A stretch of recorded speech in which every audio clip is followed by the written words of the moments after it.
Alright guys, in this video I'm going to try to make a quick recording using the method that I talked about before. Let's see if it works. Let's see if I get anything on here. Let's see if I get anything on here.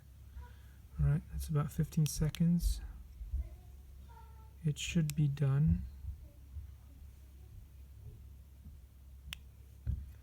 Alright, and then I will connect it up and we'll see what happens on the screen. If that recorded at all.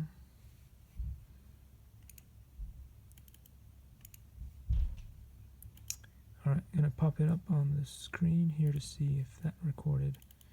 And looks like it probably has. Let's see.